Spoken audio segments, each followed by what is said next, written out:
native people have many prophecies about this time. They say at the beginning of each cycle of time, the Great Spirit comes down through a messenger. He makes a strong appearance upon the earth. And we are coming to an end of a cycle now. It's not the first cycle. There was a cycle of spirit. There was a cycle of the mineral, the rock. There was a cycle of the plant. And now we're in the cycle of the animal, coming to the end of that and beginning the cycle of the human being. When we get into the cycle of the human being, the highest and greatest powers that we have will be released to us and be released from that light or soul that we carry to the mind. But right now we're coming to the end of the animal cycle when we have investigated ourselves and learned what it is to be like an animal on this earth.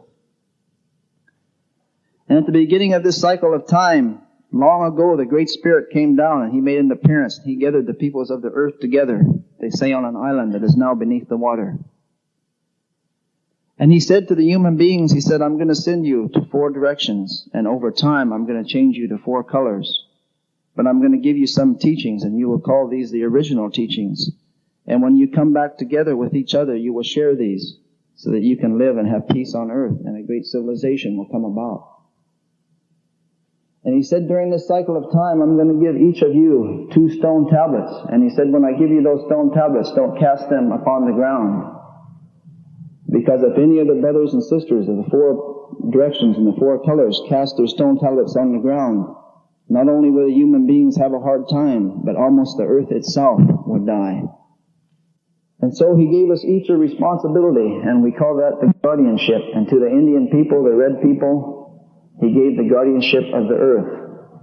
And we were to learn during this cycle of time the teachings of the earth and the plants that grow from the earth and the foods that you can eat and the herbs that are healing. So that when we came back together with the other brothers and sisters, we could share this knowledge with them, because something good was to happen on the earth. And to the south, He gave the yellow race of people the guardianship of the wind. And they were to learn about the sky and breathing and how to take that within ourselves for spiritual advancement. And they were to share that with us in this time. And to the west, where there's blackness of night, He gave the black race of people the guardianship of the water.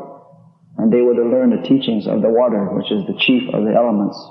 It is the most humble and also the most powerful. And to the north, where there's white snow on this continent, He gave the white race of people the guardianship of the fire. And if you look at the center of many of the things they do, you will find the fire. In this light bulb, they say that is the white man's fire. If you look at the center of a car, you will find a spark. If you look at the center of the airplane, the train, you will find the fire. And the fire moves, also consumes. This is why it was the white brothers and sisters that began to move upon the face of the earth and reunite us as a human family. Because they had the guardianship of the fire. This was their responsibility. And so a long time passed, and the Great Spirit gave each of the 4 races 2 stone tablets. Ours are kept at the HOPI reservation in Arizona, at 4 Corners area. I've talked to people from the black race of people. Their stone tablets are at the foot of Mount Kenya. They are kept by the Kikuyu tribe. I once had the honor of presenting a sacred pipe of the Kikuyu tribe carved from the red pipestone of Mount Kenya.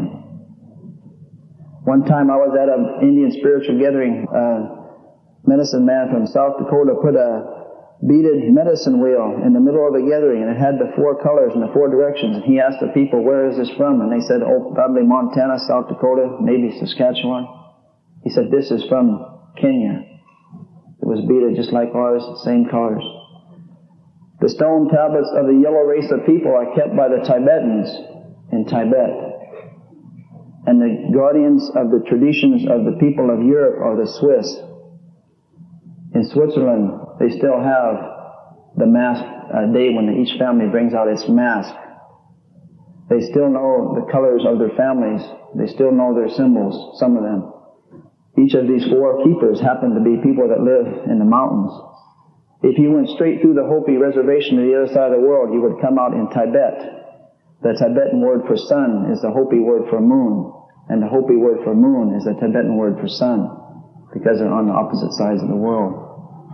They said that the roads of this land would either go north-south or they would go east-west. If they went north-south, we would come together as brothers and sisters. But if they went east-west, there would be destruction, and almost the earth itself would have a hard time. So you all know the roads went east-west. They said things then would be lost from the east to the west. They would be lost from the south to the north. But they would come back from the west to the east and come back from the north to the south. So in 1976, from the west to the east coast of this land, from San Francisco to Washington, D.C., people carried a sacred pipe bundle by hand on foot across this land. Because they said if we carried this bundle across the earth, the powers would begin to come back. It was carried from west to east. They said a spiritual fire would be lit in the north, and it would come down the northwest coast of this land. This is it. We have the capacity to start the spiritual fire now here. The old people long ago seen it and foretold it. So we went through the cycle of time. Each of the four races went to their directions and they learned their teachings. And we were given a sacred handshake to show when we came back together as brothers and sisters that we remembered the teachings. It was indicated on the stone tablets that the HOPIs had that the first brothers and sisters that would come back to them would come as turtles across the land. They would be human beings, but they would come as turtles. So when the time came close, the Hopis built a special village to welcome the turtles that would come across the land, and they got up in the morning and looked out at sunrise, and they looked out across the desert and they saw the Spanish coming covered in armor like turtles across the land. So this was them.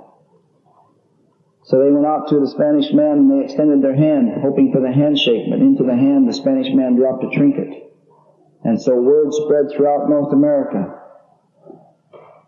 that there was going to be a hard time, that maybe some of the brothers and sisters had forgot the sacredness of all things, and all the human beings were going to suffer for this on the earth.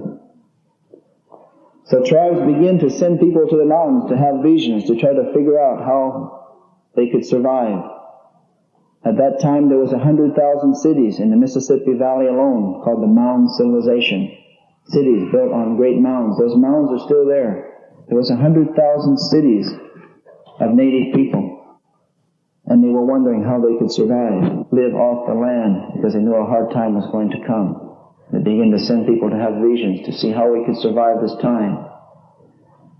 People came on the East Coast, and we were told in the prophecies that we should try to remind all the people that would come here of the sacredness of all things. And if we could do that, there would be peace on earth.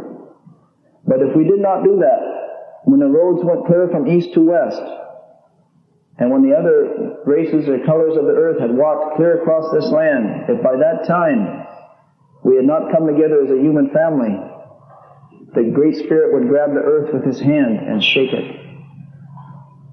And so if you read the treaty negotiations from Red Jacket of the Six Nations on the east coast of this land, clear to Chief Joseph and Chief Seattle on the west coast of this land, they all said the same thing. Chief Joseph said, I accord you the right, and I hope that you accord me the right to live in this land.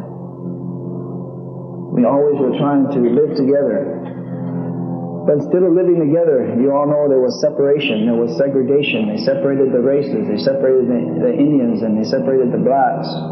So when they got to the west coast of this land, the elders that were aware of many of these prophecies, when they got to the west coast of this land, they said they would then begin to build a black ribbon, and on this black ribbon they would move a bug.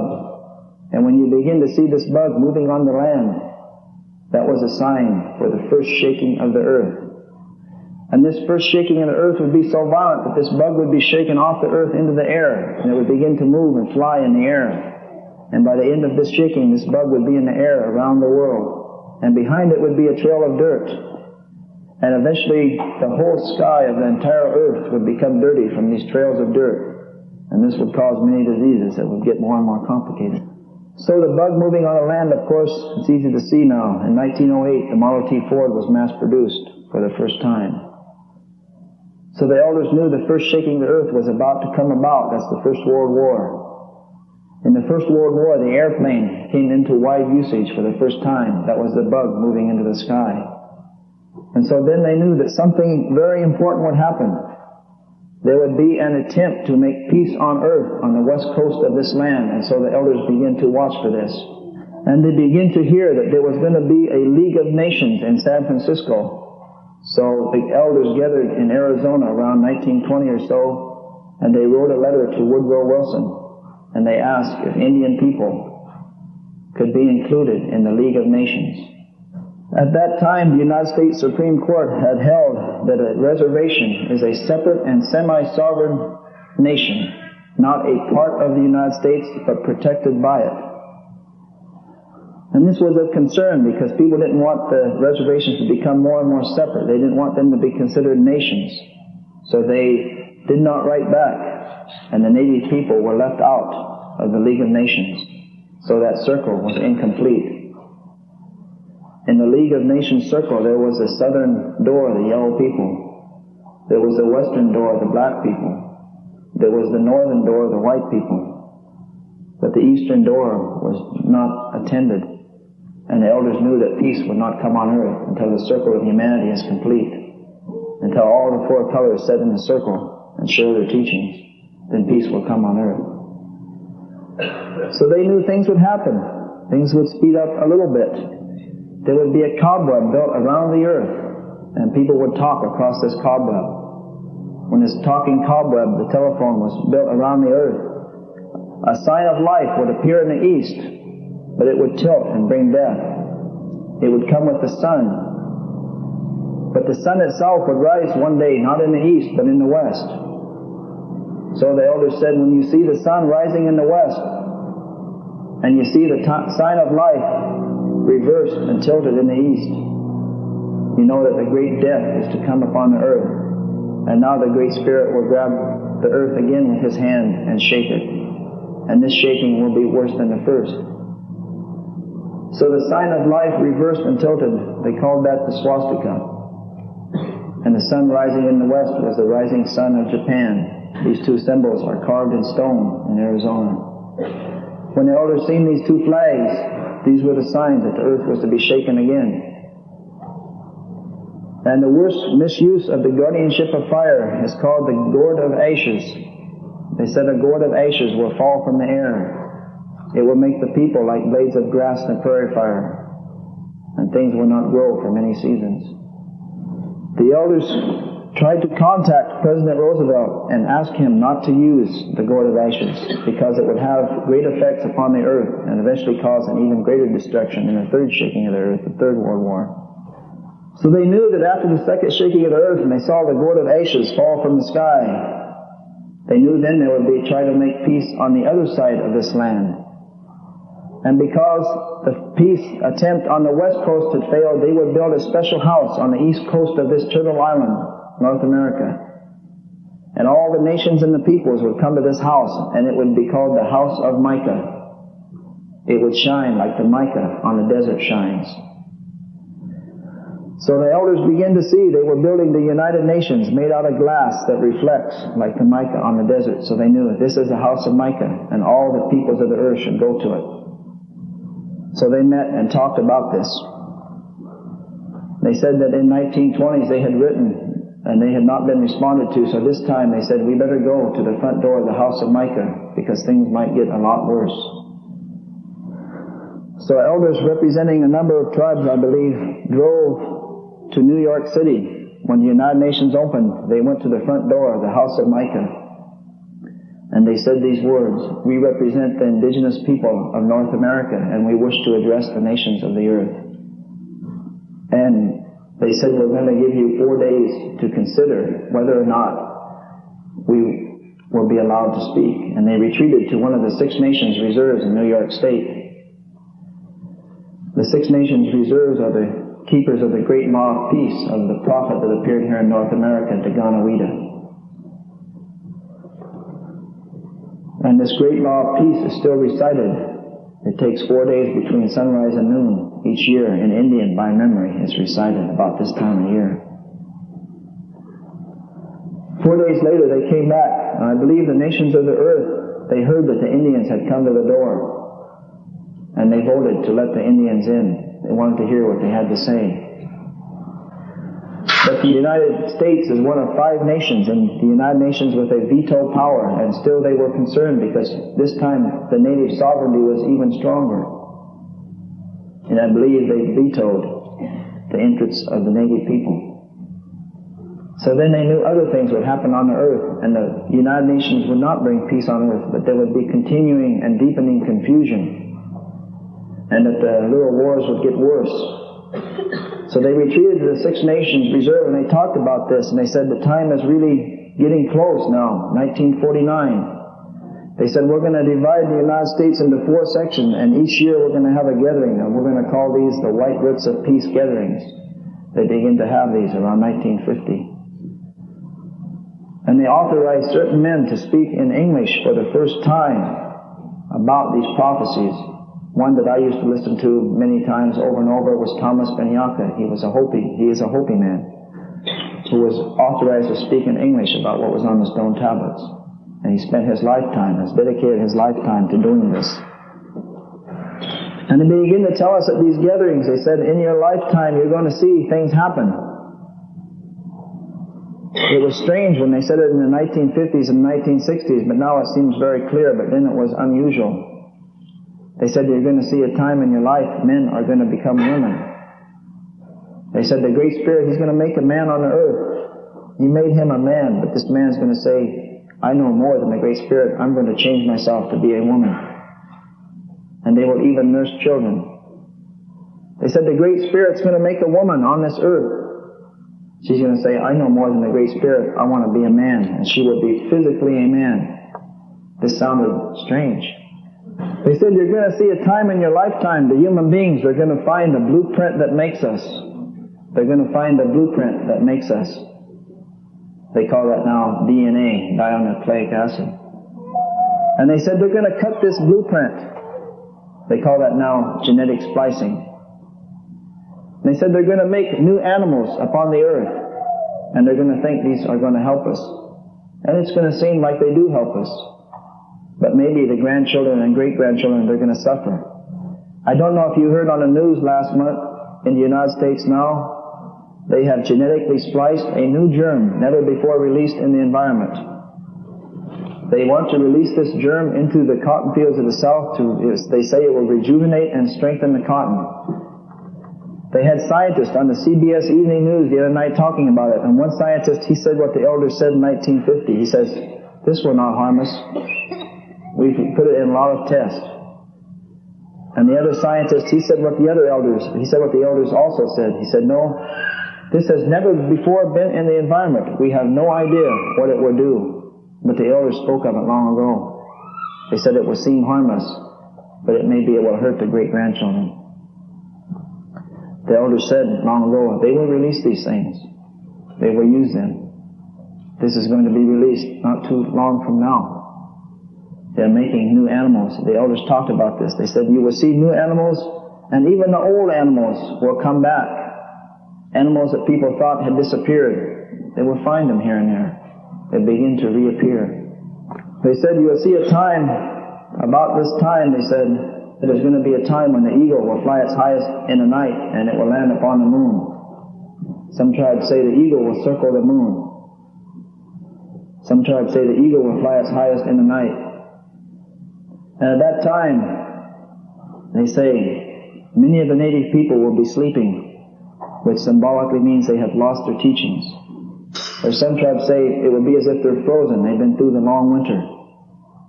But they say when the eagle flies its highest in the night, that will be the first light of a new day. That will be the first thawing of spring. Of course, at the first light of a new day, if you stayed up all night, you notice it's really dark. And the first light, you want to see it, but you can't. It sneaks up on you. You want to see it change, but it was dark, and then pretty soon it's getting light before you know it. We're at that time now. The eagle has landed on the moon, 1969. When that spaceship landed, they sent back the message, the eagle has landed. Traditional Native people from clear up in the Inuit that had shared with us, they had this prophecy clear down to the Quechuas in South America who shared with us, they have this prophecy. When they heard those first words, the eagle has landed, they knew that was the start of a new time, a new power for Native people. There is absolutely nothing strong before us now. We may do anything we wish. In 1776, when the United States government printed the dollar in one claw, if you've ever noticed, there's an olive branch in this claw. They said that represented peace. The Indian elders shared with me in South Dakota, for them that represents the enslavement of black people. In the prophecies of the Six Nations people, they say there will be two great uprisings by black people to free themselves. We've seen one about 1964. There will be a second, more violent one to come. And the other claw is 13 arrows. The founding fathers of the United States said that represents the 13 states. But they say, the elders, that represents the enslavement of native people. When the eagle landed on the moon, they decided to print a special silver dollar to commemorate that. I don't know how many of you noticed it. The original design showed the spaceship landing on the moon, but at the last minute it was changed to an actual eagle. And in the eagle's claws is the olive branch, but the arrows are gone. And the elders said, that's our prophecy. We have been released.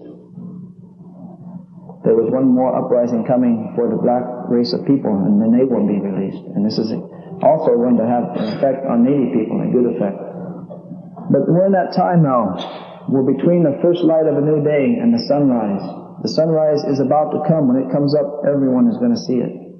But you know how it is in the village. There's a few people that get up early, and there's some that sleep till noon.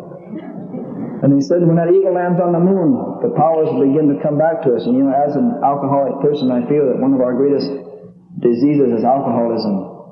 And within 7 days of the time the eagle landed on the moon, the first native alcoholism program was started on an Apache reservation in Arizona.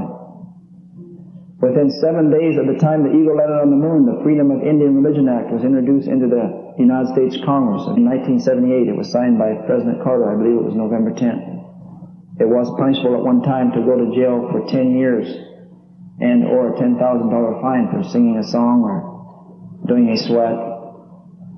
This was changed in 1978. The legislation was introduced in 1969, less than 7 days after the eagle landed on the moon. These are the physical manifestations of the spiritual prophecies that we have.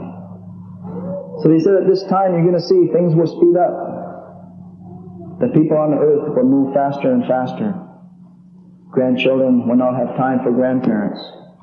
Parents will not have time for children. It will seem like time is going faster and faster, and the elders advised us, as things speed up, you yourself should slow down. The faster things go, the slower you go. Because there's going to come a time when the earth is going to be shaken a third time. The Great Spirit has been shaking the earth 2 times, the First and Second World Wars, to remind us that we are a human family, to remind us that we should have greeted each other as brothers and sisters. We had a chance after each shaking to come together in a circle that would have brought peace on earth. But we missed that. Last night they were talking on the news about the sign for the third shaking of the earth. I heard it sitting in the airport after I missed my plane. They said they're going to build what the elders called the house in the sky. In the 1950s they talked about this. They will build a house and throw it into the sky. When you see people living in the sky on a permanent basis, you will know the Great Spirit is about to grab the earth. This time not with one hand, but with both hands. Many of you of native background may have heard the spirits will warn you twice, but the third time you stand alone. We've had 2 warnings, the first 2 world wars, but now we stand alone in the third one. As it says in the Baha'i writings, there will be no one protected. When this house is in the sky, the Great Spirit's going to shake the earth a third time, and whoever dropped that gourd of ashes upon them, it's going to drop. They say at that time there will be villages in this land so great that when you stand in these villages, you will not be able to see out. And in the prophecies, these were called villages of stone, or prairies of stone. And they said the stone will grow up from the ground and you'll not be able to see beyond the village. And at the center of each and every one of these villages, there will be native people, and they will walk as hollow shells upon a prairie of stone. They said hollow shells, this means they will have lost many of their traditional understandings. They will be empty within. They said after the eagle lands on the moon, some of these people will begin to leave these prairies of stone and come home and take up some of the old ways and begin to make themselves reborn because it's a new day. But many will not. And they said there's going to come a time when in the morning the sun is going to rise and those villages of stone will be there. And in the evening there will just be steam coming from the ground. There will be as steam. And in the center of many of those villages of stone, when they turn to steam, the native people will turn to steam also because they never woke up and left the village. And this used to bother me when I was a young man. I used to ask the elders, isn't there anything we can do? And they said, well, it's just that way that if the person does not have the spiritual eyes to see, it's very hard to show them. Or if they don't have the ears to hear, it's very hard to speak with them. We wish that we could go get them all, but we can't. It's just that some are not going to wake up. But some will wake up. And so they say there's going to be the third shaking of the earth. It's going to be not a good thing to see, but we will survive it. We will survive it. And when we survive it, then there's going to be another attempt to make a circle of the human beings on the earth. And this time the native people will not have to petition to join, but will be invited to enter the circle because they say the attitude towards us will have changed by then. And people will invite us into the circle, and all the four colors of the four directions will share their wisdoms, and there will be a peace on earth. This is coming close. All times when I share this message of the prophecies, people say, can't we change it? Could we stop it? The answer is yes. The prophecies are always either or. We could have came together way back there in 1565 and we could have had a great civilization, but we didn't. Always along the path of these prophecies we could have came together. We still could. If we could stop racial and religious disharmony, we would not have to go through this third shaking. The elders say the chance of that is pretty slim.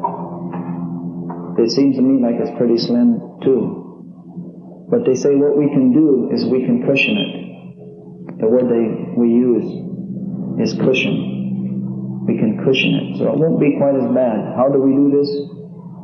We do this by sharing the teaching that will reunite us. The Hopis and their prophecies say there will be a religion that comes here. Maybe it will be true and bring unity, or maybe it will not bring unity. If it does not bring unity, a second religion will come. And the people of this religion are known in the Hopi language as the Baha-Ni, the people of Baha. Ni means people of. So I was looking for the people of Baha. I wondered who the people of Baha were. Baha, it means light or glory. Baha'i means followers of the light, or the people of Baha. We've been waiting for these people a long time. They say they will bring a teaching that will unite the earth. So we need to share this teaching. They say the fire will come from the north. So here we are in the circle in the north, talking about the Bahanis, the people of Baha, and the teachings of Baha'u'llah. When I heard about these, none of them made any sense. But now most of it has come to pass. Last night on the news they said the house in the sky will be put up in 1996. The earth as we know it is going to change. Each of us carry, I believe, a sacred drop of light. In the Indian teachings they say it takes 9 ancestors to agree before conception can occur. 9 ancestors of the husband or the wife have to come together in the spiritual realm and say, we will bring life before a woman can become pregnant. At that time the soul is formed. I delivered my first daughter, and a man who, from the blood reserve, who went to South Dakota and was the first blood to pierce for, in 82 years, he came to my house by coincidence 4 days before my wife went into labor. Each night we had a ceremony.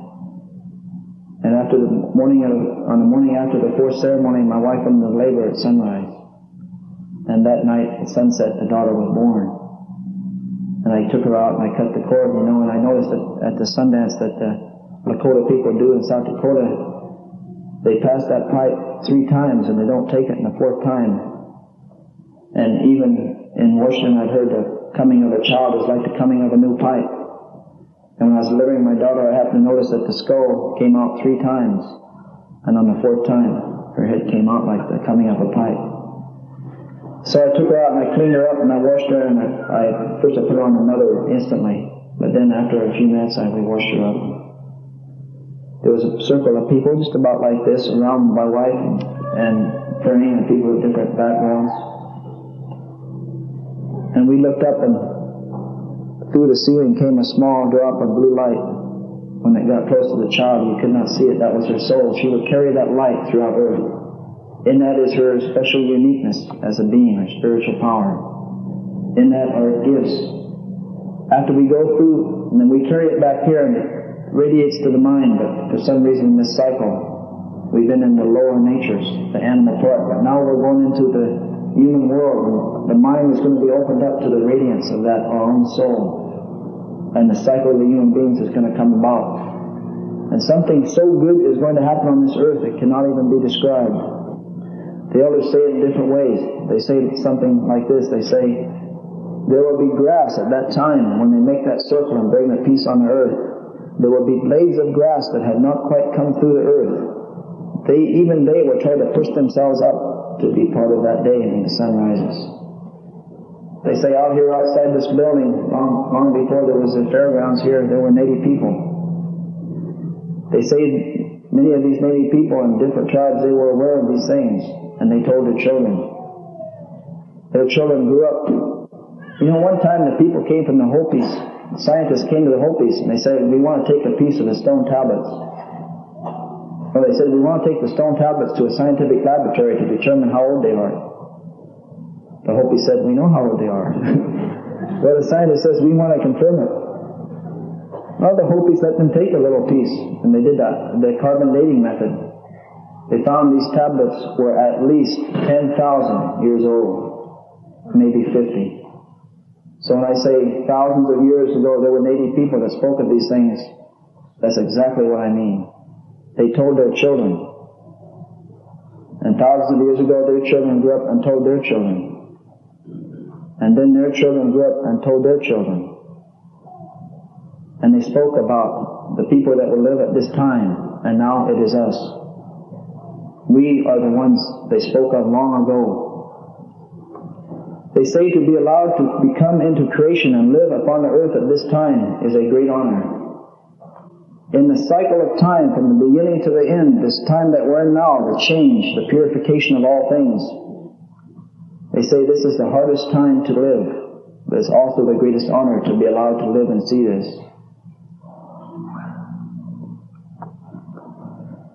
In the state of Washington in 1855, they signed treaties and made 22 Indian reservations.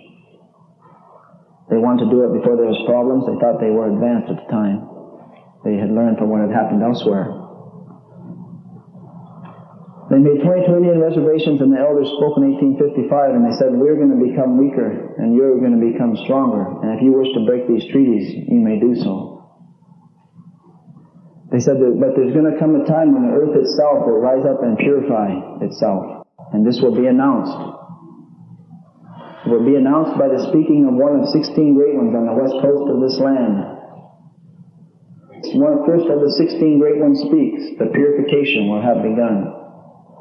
It was a little over 5 years ago when Mount St. Helens, one of the 16 great volcanoes on the west coast of this land, spoke. The Seattle Times did a special interest story. They went over to Watson Totus and Woodrow Bill. They asked Watson Totus and Woodrow Bill, as spiritual people of the Yakima Nation, what does this mean? What they said was so profound that they didn't put it on page 16, they put it on the front page of the Seattle Times. They said this means that the races and nations of the earth should slow down and come together and talk to each other. That's exactly what it meant. And we had 4 years and 4 days to do that. 4 years and 4 days later, Mount St. Helens went off the second time. That was last spring, just about this time. That was our grace period. We could have still done something really good. But now things are going to speed up. Now things are going to really happen fast. Time is going to go so fast. The more we share the message, the more we will cushion the third shaking of the earth, and the easier it will be on ourselves and others. A good friend of mine in Montana, his grandmother just passed away last year. The last thing she said to him was, make a place for yourself in the mountains, because the air would become so hot down here where they were at on the reservation that it'd be hard to breathe. And it won't be long. It's the last thing she told her grandson when she was passing. Go into the mountains and make a place for yourself. Put some things there that you can survive with. The people are going to run to the mountains to survive, and the native people must be ready for this. And they're going to turn to the native people, and they're going to turn to the local spiritual assemblies. So this is that time. We are now within the purification of all things. Non-natives call this the apocalypse. The native elders call this the purification. I want to share one non-native prophecy with you. There was a prophet, or a seer, not a prophet, but a seer in Europe. His name was Nostradamus. I'm sure many of you have heard of him. He foresaw 3 great shakings of the earth. He said the third shaking would begin when Lesser Arabia and Persia engaged in a war. 5 years ago, when Mount St. Helens went off, Iraq attacked Iran. Lesser Arabia today is called Iraq. Persia is called Iran. These two prophecies coincide. Both the native elders and Nostradamus said this will start slowly, almost unnoticed by the peoples of the earth, but it will eventually involve us all. Eventually the gourds of ashes will fall from the sky so much that the river that runs through the center of this turtle island, the Mississippi River, will boil from the heat of the gourds of ashes that will fall on this land. But don't despair. It sounds terrible, but we will survive it. We will live through it. So, in closing, I would like to call on each and every person, regardless of who you are, young or old, native or non-native, to arise now and to awake, to embrace this time, to learn everything you can about the teachings and the writings, to arise and awake and go forth, all the peoples of the earth. You're going to find them. Peoples everywhere are now receptive to the message.